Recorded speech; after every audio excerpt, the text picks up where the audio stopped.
Hi, we are discussing about the JavaScript today. I want to explain what is a JavaScript and where do we use this JavaScript in building the software. And you can see here, this is an HTML page. HTML page here, we are just invoking a endpoint, right? You can see HTTPS colon JSON placeholder dot type code dot com post, right? We are invoking this endpoint and then we are fetching data here, and after fetching that we are able to get the data in a response variable, and we are assigning the response date JSON to constant of data variable, and then we are actually creating a HTML. We are just adding the inner HTML to container, data container. You can see data dot id and data dot user id, data dot body. So here, what I want to tell you, I don't want to explain this program, but rather just look at the scenario how we are calling a endpoint, third party endpoint, and how we are getting the data, how we are integrating the data to HTML. So this is a generic HTML page, generic JavaScript. So nowadays we are seeing a lot of JavaScripting frameworks, right? You can see JavaScript frameworks. Many frameworks were introduced um, nowadays. So, for example, I'm just opening this. You can see there is a Angular JS. Okay, React JS, Vue.js, Ember.js, Polymer, and so many frameworks have been introduced, right? So, what is the significance of the all these JavaScripts? Why do we need these all these different frameworks are getting introduced in software market? So I want to explain that today. And as you have already seen that the basic example how we are calling a API, third party API from the HTML page. Okay, now I want to show the same thing using Angular JS. Angular JS, Angular JS HTML, uh, Angular JS API call example. So here, if you can see here, again, see what we are doing. You can, so you may not understand how this code was written, but look at the scenario. AngularJS is one of the frameworks, like it provides a MVC style of coding. I hope you are aware of what is MVC, Model View Controller design. That means if you look at the backend coding and design, we always develop a software in three phases. First thing is model. We will build the models like entity or Pojo, and views are nothing but HTML or JSP pages, right? Whatever we are going to display and the web UI side. The controller is the where we actually write the business logic, right? We actually write our business logic. So in the same way, front end side there is no MVC kind of framework, which is why they introduced Angular JS, which provides us a MVC kind of framework. So if you can see here, we are writing a controller here. Actually, inside a controller we are again calling a endpoint. We are getting the data. You can see dollar scope dot data equal to response dot data, right? We are printing it. And one thing you have to understand here, uh, wherever you specify this module, means we can create modular module, different modules in Angular JS, and we can create a controller. We can give a specific controller. Inside the controller, we can call any endpoint. We can get the data, and we can save the data inside a scope. A scope, I mean, it just a scope is nothing but um, a kind of area where you store the data, right? Like this, you will store the data and you can access the data from the scope itself. It is just a simple thing. So what I'm telling is here, in the AngularJS, AngularJS is having many features like it can provide a two-way binding, right? Let me show you model view controller. AngularJS model view controller. We need a simple example. Uh,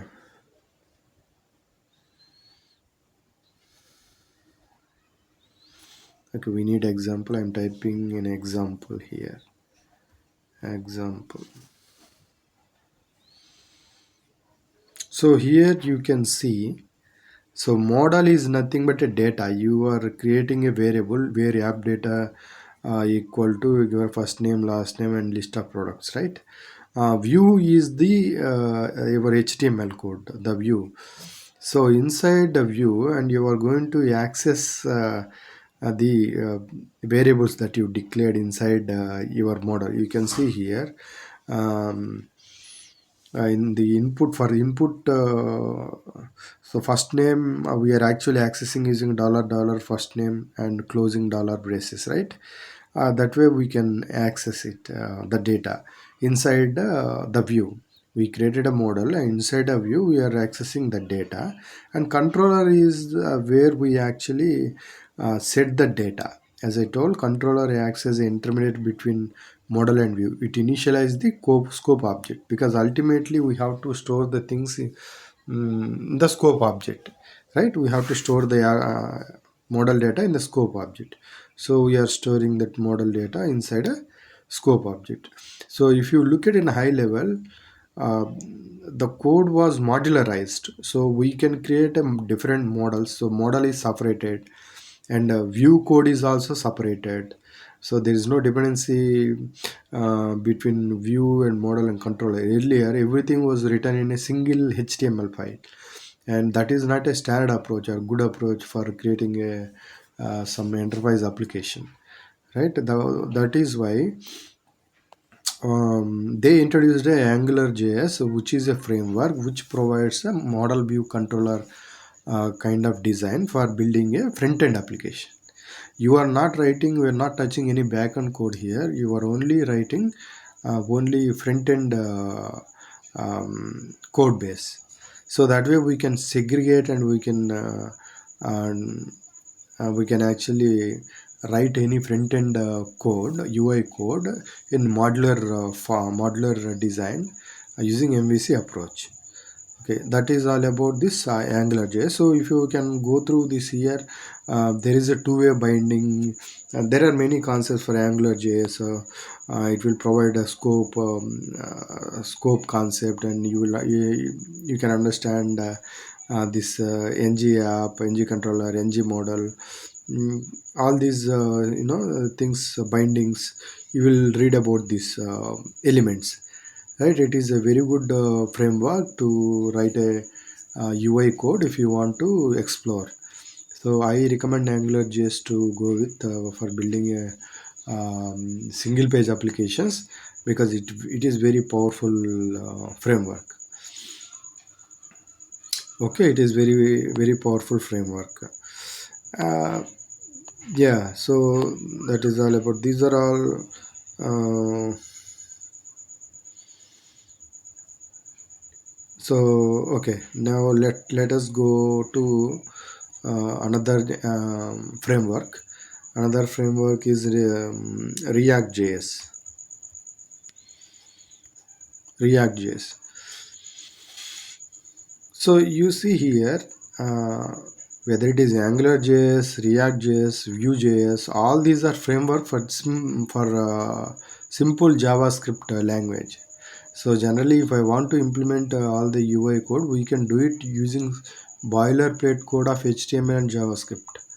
But rather than that, what they are providing, they at front end side they introduced this Angular JS framework. I mean, it is providing all many predefined elements. You don't need to write from the scratch anything.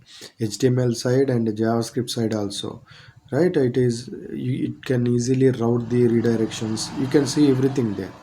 So in the same way, React.js is an example. You can create the things as a component wise, functional component.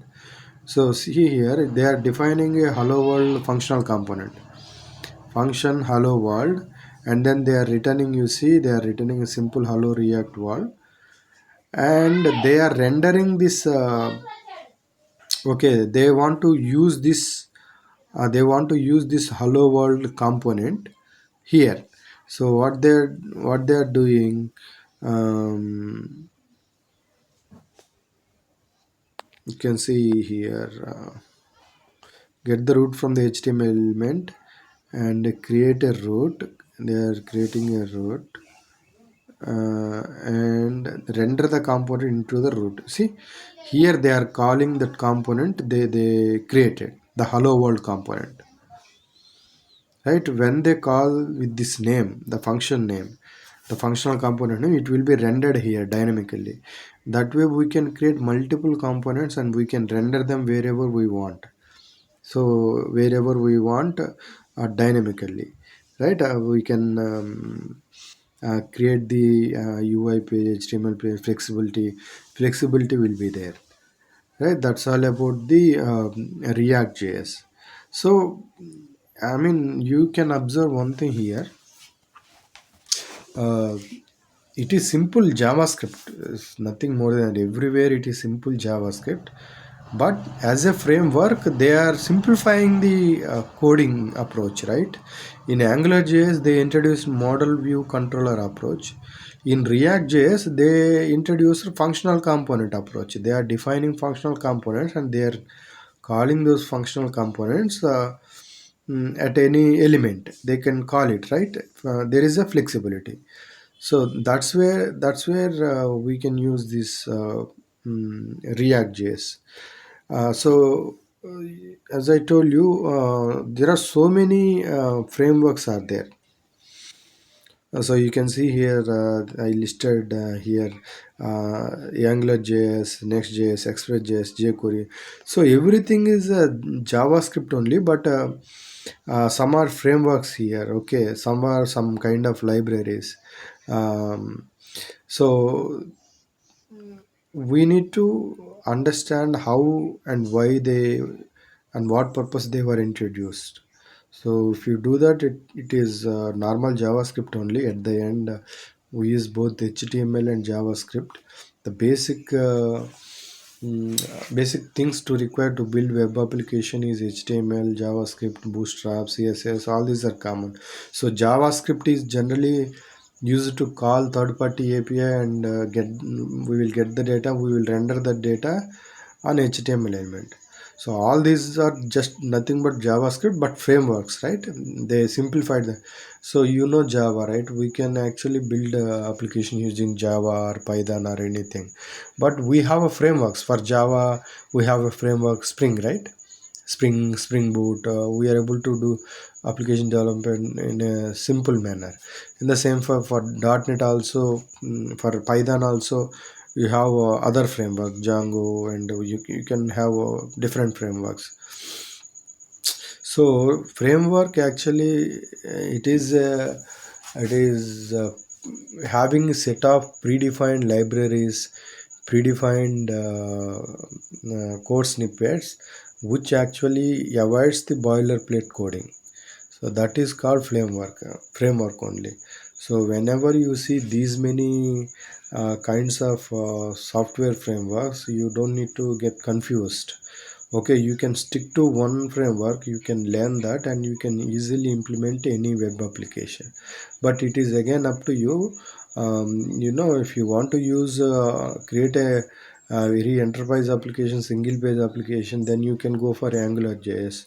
If you want to create a reactive